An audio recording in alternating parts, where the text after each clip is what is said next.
საგამოძიებო მოქმედებები ცნობილი დიზაინერის დასაკავებლად თბილისში 9 დეკემბერს 21 საათსა და 42 წუთზე დაიწყო. დათუნა სულიკაშვილს შინაგან საქმეთა სამინისტრომ ხელბორკილები ნარკოდანაშაულის ბრალდებით დაადო. ცნობილ დიზაინერს ახლა განსაკუთრებით დიდი ოდენობით მკვლელი ნივთიერების შენახვას ედავებიან. თუ ბრალს დაუმტკიცებენ 8-დან 20 წლამდე ან უვადო პატიმრობა ემუქრება.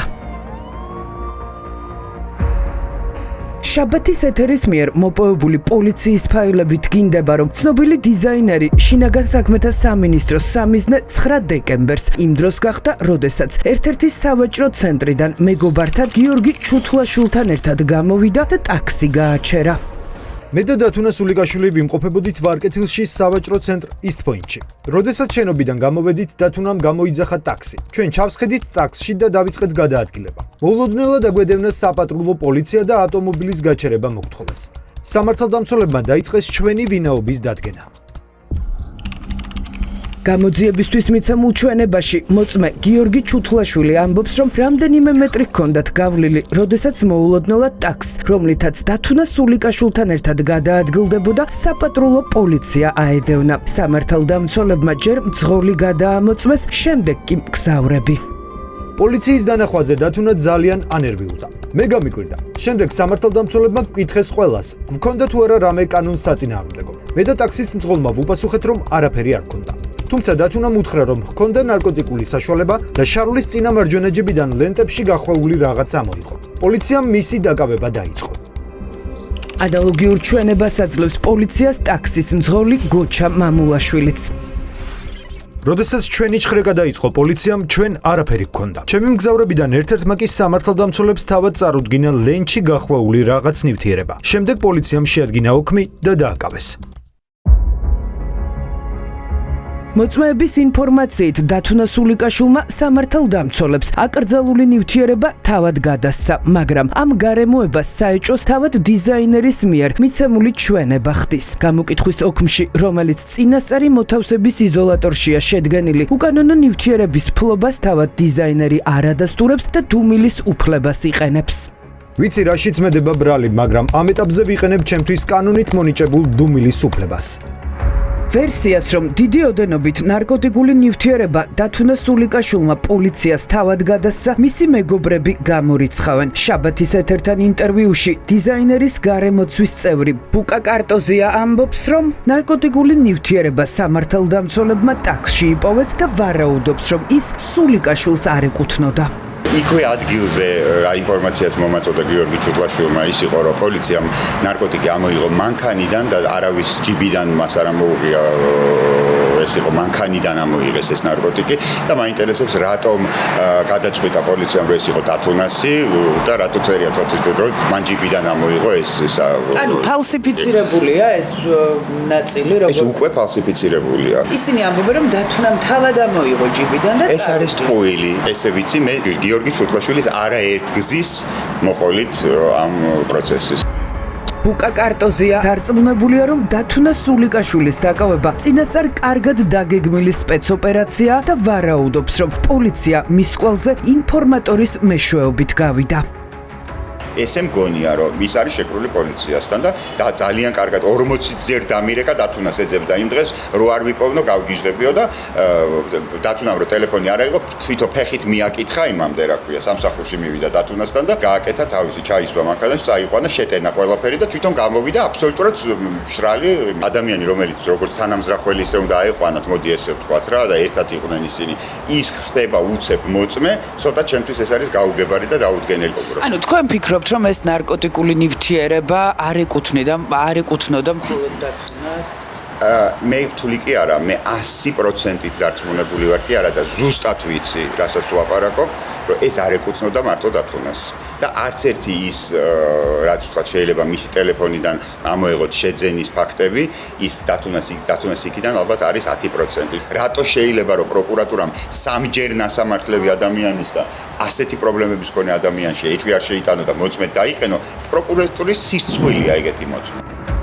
დიზაინერის გარემოცვის წევრის ამ ინტერვიუდან ჩდება განცდა, რომ საქმის ოქროს მოწმე გიორგი ჩუთლაშვილმა საგამოძიებო უწყებას ცრუ ჩვენება მისცა. სულიკაშვილმა ნარკოტიკი პოლიციას თავად გადასცა, თუ ავტომობილიდან ამოიღეს შაბათის ეთერმა ამის გარკვევა საქმის ოქროს მოწმესთან სცადა. გიორგი ჩუთლაშვილი ჯერ შეხვედრაზე დაგვთანხმდა, საბოლოოდ კი არ შეგხვდა და გვითხრა, რომ მამხილებელი ჩვენება სულიკაშვილის წინააღმდეგ არ მიუცია. რათუნა სულიკაშვილმა ჯიბიდან ამოიღო ნარკოტიკი თუ პოლიციამ ამოიღო ავტომობილიდან ნარკოტიკი?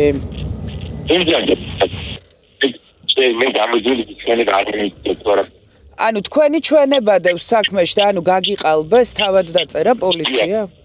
ბატონო? კარგით, ანუ პოლიციამ გაგიყალბათ ჩვენება. ანუ ეს საკუთარი ძეგლი რომელიც თქვენი ხელმოწერა აქვს ამოქ, სადაც ამბობთ, რომ დათუნამ ჯიბიდან ამოიღო ნარკოტიკი. თვითონ დაწერეს? ახლა ჩნდება კითხვა, საიდან ამოიღეს სამართალდამცველებმა განსაკუთრებით დიდი ოდენობით ნარკოტიკი, ან ვის ეკუთვნოდა ნივთიერება, რომლის გამოც დათუნა სულიკაშვილს ციხეში მთელი ცხოვრების გატარება ემუქრება. ფაქტების გადამოწმება შაბათის ეთერი ტაქსის მძღოლთან ცდილობს, რომელიც ამ საქმის კიდევ ერთი მოწმეა. ბატონი გოჩა თუ არის სახლში? არ არის? გამოკითხვაზე იყო კიდევ? რაღაცა რომ მოხდა იქ მე არ ვიცი ვერ გეტყვი. არ გაქვთ ინფორმაცია რა მოხდა თუ იცით რატომ გააჩერა პოლიცია? არ ვიცი. დაარღვია რაიმე ქალბატონო თუ წინასწარ არაფერი არ ვიცი ბუდის გიხდით რა დამანებეთ თავი. ტაქსის მძღოლმა გოჩა მამულაშვილმა ჩვენთან შეხვედრა არ ისურვა. რატომ გააჩერა საპატრულო პოლიციამ? რა მოხდა თვალჭრელიძის ქუჩაზე და საიდან ამოიღეს სამართალდამცველებმა დიდი ოდენობით ნარკოტიკი? ამ კითხვების დასასმელად დავურეკეთ. პატრული საიდან გამოგყვათ ბატონო გოჩა? და რის საფუძველზე გაგაჩერეს? რამე დაარღვიეთ? რა არ გესმით თქვენი და ოქმი ხრეკის ოქმი მიჭირავს ხელში ბატონო გოჩა და რა არ გესმით? შემინება არ არის გაგიჩიშავ თუ არა? რამე დაარღვიეთ და პატრულმა ამიტომ გაგაჩერათ? კარგად ბრძანდებოდეთ. ცნობილი დიზაინერი, რომ უმძიმესი მუხლით სავარაუდოდ პოლიციამ ინფორმატორის მეშვეობით დააკავა, ამ ვერსიას დათუნა სულიკაშვილის ადვოკატი არ გამორიცხავს. დაცვის მხარე სავარაუდო რეალიზატორების იდენტიფიცირებას ითხოვს. მოხდა ნარკოტიკული საშუალების გადაცემა და რამდენიმე წუთში მყისიერად მისი დაკავება. ანუ სავარაუდო აგენტ პროვოკატორი ყავდა, ყავდა ამ საქმეს. ბუნებრივია, ანუ ეს არ არის ერთადერთი შემთხვევა და განსაკუთრებული დათუნას შემთხვევა.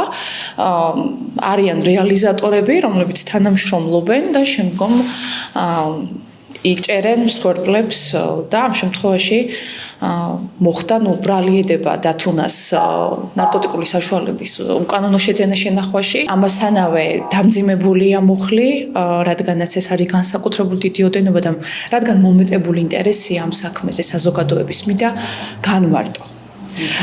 დიდი ოდენობა განსაკუთრებით ფიზიკურად და პირდაპირ გაგებით რომ არ გაიგონ არა იურისტმა პირებმა. ეს არის 1 გრამი და რამდენიმე მილიგრამი, ანუ 1 აბი საშუალება. დათუნა სულიკაშვილისთვის წარდგენილი ბრალდება, რომ უსამართლოა ამაზე მისი მეგობრებიც საუბრობენ. ამბობენ, რომ დიზაინერი ნარკოდამოკიდებულებას წლები აებრძვის, რეალიზაციას კი კატეგორიულად გამორიცხავენ. ექიმებისგანაც ვიცი, ნამდვილად აი მძიმე სენია და დაავადება არის და ყველას ტკივილი იყო, იმიტომ რომ აი უცებ მოხდა რადიკალურად ჩამოშორდა ყველაფერს, აი აბსოლუტურად ვეღარც მუშაობდა. რო ურეკავდი, თან იმდენად მორიდებულია თვითონ რომ არ გპასუხობდა და მე მოგწერდა რომ მაპატიერო ვერ გპასუხობ მიყვარ ხარ. აი იცით რა არის ხდება ცხოვრებაში აი ისეთი რაღაცა რაც თქვათ ვერც წარმოგედგინა შეიძლება უნებლიეთ უცებ გახდე დამნაშავე და ჩემი თხოვნა ყველასადმი, მართლმსაჯულებისადმი, ჩვეულებრივი ადამიანებისადმი, რომ საერთოდ ვიყოთ ლმობიერები. თვითით ხალხო ნარკოდამოკიდებულება არის საკმაოდ რთული პროცესი.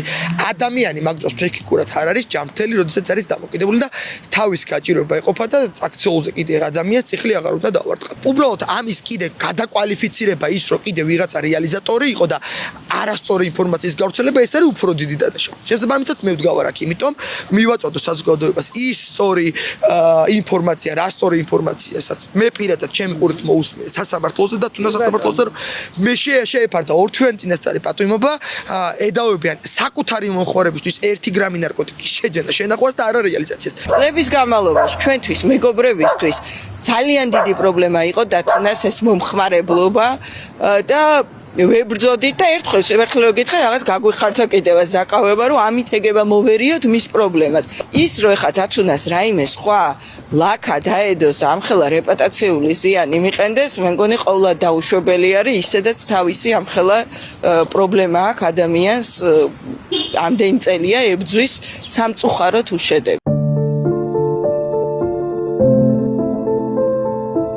42 წლის დიზაინერის დათუნა სულიკაშვილის სახელი საზოგადოების ყურადღების ეპიცენტრში 20 წლის წინ მოექცა, როდესაც მისმა ნამუშევრებმა აღიარება საქართველოს საზღვრებს გარეთ მოიპოვა. იყო ჩვენებები პარიზში და მოთხოვნა არაერთი ქვეყნიდან. პირველი ლედი დათუნა სულიკაშვილის სამოსში იმყოფებოდა ინაუგურაციაზეც, მაგრამ ნარკოდამოკიდებულებამ მთელი მისი ცხოვრება თავდაყირა დააყენა. ამის შესახებ ის ერთ-ერთ ბოლო ინტერვიუში ტელეწამყვან თათია შარანგიასთანაც საუბრობდა. მე ისეთ ასაკში დავიწყე ის გასაჯვა, რომ გავლენის ქვეშ არ ყოფილა, ანუ თვითონ შემოთავაზეთ 24-5 წელს. საკუთარი თავი დავკარგე, ესე გამოდის. და ყველაზე რთულია ჩემი აზრით, როცა ადამიანი კარგავს საკუთარ თავს, იმიტომ რომ ძალიან რთულია მე იპოვნო ისევ შენი თავი. ვფიქრობ, რომ ძალიან დიდი დრო დამჭირდება, რომ ის ჩემი თავი მსგავსი მაინც ვიყო, როგორიც ვიყავ. ის რაც ეგონა რომ გატაცება იყო დაუძლეველ პრობლემად იქცა. ჯოჯოხეთი ამ ერთი სიტყვით აღწერდა სულიკაშვილი ნარკოდამოკიდებულებას. მე მქონდა ეგეთ შეგრძნება მაგალითად, რომ მეგონა რომ მაგ დროს ჩემში სხვა ადამიანი ისახებოდა და სხვა აზრი რომელიც არ მომივიდოდა, თქვა შეეზე ცუდი რამე შეება მეფიქრა, რაც არასოდეს მსგავსი, ანუ აი აზრადაც არ გამეყვა, ანუ ადამიანები რომელთანაც ყველაზე მეტად სიამოვნებდა ურთიერთობა, აღარ სიამოვნებდა და გავობოდი იმ ადამიანებს და ანუ აი მაშინ მივხვდი, რომ ანუ ჯოჯოხეთი იყო ის. ცნობილ დიზაინერს რომ ნარკოტიკების რეალიზაციასთან კავშირი არ ჰქონდა, ამას საქმის მასალებიც ადასტურებს. პოლიციის ფაილებში არ დევს არც ერთი სამხილი, რომ კვლელი ნივთიერების გასაღებას სულიკაშვილი აპირებდა.